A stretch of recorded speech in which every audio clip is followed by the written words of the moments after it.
Dwi ddim eisiau mynd gan Shirley Hughes. Wedi gyfieithu i Gymraeg gan Hedd a Emlyn a gyda Diolch i Dref Wen. Un bore, doedd mam Lili ddim eisiau codi. Roedd hi'n gorwedd yn y gwely a'i llygaid ar gau. Roedd hi'n dweud bod pen tost a gwddw tost gyda hi, ac roedd hi'n teimlo'n boeth ac yn oer yr un pryd. Mae'r ffliw ar mam, meddai dad, wrth iddo roi brecwast i Lili. Rhaid iddi hi aros yn y gwely drwy'r dydd heddiw, a dwi'n gorfod mynd i'r gwaith. Ond pwy sy'n mynd i ofalu amdana i, gofynnodd Lili. Cododd dad y ffôn a dechrau siarad. Yna, ar ôl iddo orffen, dywedodd, "Rwyt ti'n mynd i chwarae yn nhŷ Melanie heddiw? Bydd hynny'n hwyl." "Pwy yw Melanie?" gofynnodd Lili. "Dwi'n siŵr dy fod yn cofio Melanie. Rwyt ti wedi bod yn ei thŷ hi o'r blaen.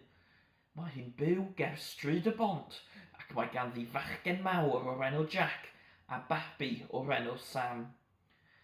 Mae darn o wy melyn wedi syrthio ar y llawr," oedd yr unig beth dywedodd Lili. "Bydd llawer o deganau neis yno i ti chwarae gyda nhw," meddai dad.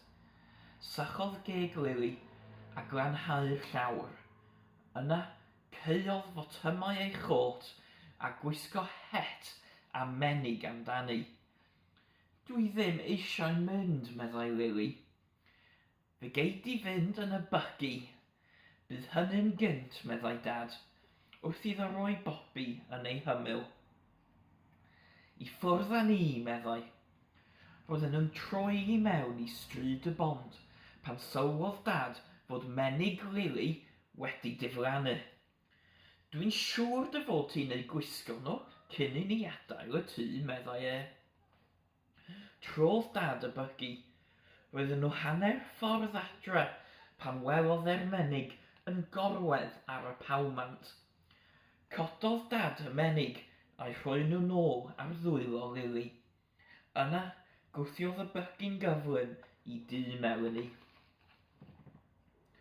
Roedd drws tŷ Melanie yn felyn, yr un lliw ag wy Lili. "Dyma ni," meddai dad. "Dwi ddim eisiau mynd," meddai Lili. Aeth ei chorff yn stiff a gwrthododd ddod allan o'r buggy. Yna, agorodd y drws, a dyna lle roedd Melanie, yn dal Sam, y babi, ac yn gwenyn braf. Doedd dim llawer o wallt gyda Sam. "Da," meddai, ac estyn ei law fach, dew, i Lili yn gyfeillgar. Aeth Lili a dad i mewn i'r tŷ. Roedd Lili'n cydio'n dyn yn bobi. Plygodd dad i lawr a thynnu ei het a'i menig a rhoi cwtsh mawr iddi. "Mwynha dy hunan, cariad," meddai. "Fe wna i orffen y gwaith yn gynnar heddiw." "Dwi ddim eisiau aros yma," meddai Lili, yn dawel bach. Wrth i'r drws gau, agorodd Lili ei cheg led y pen i weiddi'n uchel. Ond yna, rhedodd ci bach i mewn i'r cyntedd. Roedd e'n wyn ac yn frown, ac roedd coler goch gyda fe. Roedd Lili'n hoffi'r ci. Penderfynodd beidio â gweiddi am y tro. "Cardi yw ei enw e," meddai Melanie, "ac mae e'n dy hoffi di." Eithon nhw gyd i mewn i'r gegin. Roedd hi'n gynnes yno. Roedd basged cardi yn y cornel. Rhoddodd Melanie Sam yn ei gader uchel. Mae Sam yn mynd i gael darn o dost a mêl. "Hoffet ti gael darn hefyd?" gofynnodd. "Dwi ddim eisiau tost," atebodd Lili. Anghofiodd hi ddweud diolch. Roedd Sam yn eistedd yn ei gader, yn bwyta tost a mel, ond eisteddodd Lili a Bobby o darn y bwrdd. Ar ôl iddo fe orffen bwyta, cododd Melanie Sam o'i gader uchel a'i roi ar y llawr am ei fod e wedi dechrau cropian. Yna, roedd Sam eisiau chwarae pi-po gyda Lili. Roedd yn rhaid i Lili chwerthin am ei fod mor ddoniol. Pan oedd Sam wedi blino, aeth Melanie a fe i fyny'r grisiau i gysgu am dipyn. Yna, rhoddodd luniau roedd hi wedi torri allan o gylch gronau ar fwrdd y gegin. Aeth hi nôl glud a llyfr llofion. Hoffet ti lito lluniau yn y llyfr? Gofynnodd Melanie. Na, dim diolch, atebodd Lili. Wel, efallai ei gallu ti helpu fi i ddewis lluniau te, meddai Melanie. Dewisiodd Lili ble i roi'r lluniau yn y llyfr. Rhoddodd gacen ar ben dynes a chwningen ar gefn pysgodyn, car, sgleiniog coch ar wely ac adeiliad ar ben y gist droriau. Erbyn iddyn nhw orffen, roedd y llyfr llofion yn un ddiddorol iawn. Beth am ei ddangos i dy dad pan ddawed i gasglu di, awgrymodd Melanie. Roedd Sam yn grac pan ddihynodd. Roedd e'n crio wrth i Melanie ei gario i lawr y grisiau.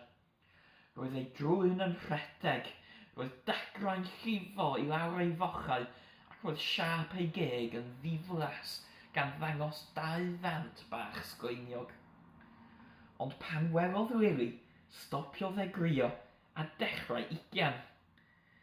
Dyw e ddim yn gwneud hynna gyda fi, meddai Melanie. Diolch, Lili. Amser cinio, helpodd Lili i fwydo Sam. Aeth lawer o bwyd dros bob man, ond oedd dim ots gyda Sam. Cyn hir, roedd hi'n bryd casglu Jack, brawd mawr Sam o'r ysgol. Dwi ddim eisiau, dechreuodd Lili, ond dywedodd Melani'n gyflym, mae caredi'n dod hefyd. A gallu di helpu i ddalu denyn os hoffet. Felly cytiodd Lili yn cardi mwyn i Melanie rhoi'r tenyn ar ei goler. Helpodd Lili i ddal y tenyn wrth goler cardi yr holl ffordd i ysgol Jack. Weithiau roedd cardi'n tynnu'n gryf ar y tenyn ac roedd eisiau rhedeg yn gyflym, felly roedd hi'n anodd ei reoli. Ac weithiau roedd eisiau stopio a sniffian pethau. Wedyn, roedd yn rhaid iddyn nhw i gyd rhedeg yn gyflym iawn mwyn cyrraedd yr ysgol mewn pryd. Aeth cardi'n wyllt pan welodd e Jack yn rhedeg o'r ysgol. Roedd gwallt cyrliog gyda Jack a gwên hyfryd, ond roedd e wedi colli ei ddannedd blaen. Pan garhaeddon nhw y tŷ, gwnaeth Jack gychod allan o focsys cardboard ac esgus bod Sam a Bobby'n hwylio'n bell dros y môr. Arhosodd Cadi ar y lan i gadw llygad ar y bethau. Eisteddon nhw gyda'i gilydd ar y soffa i wylio'r teledu, pawb ond Sam. Roedd e'n chwarae ar y llawr. Roedd cardi'n gorwedd rhwng Jack a Lili a'i ben ar gôl Lili. Yna, clywodd Lili gloch y drws yn canu. Pan aeth Melanie i agor y drws, clywodd Lili lais dad yn siarad. Rwyt ti wedi cael amser da iawn, dwi'n clywed, meddai. Wyt ti'n barod i fynd adre, gofynnodd, gan estyn ei chot i Lili.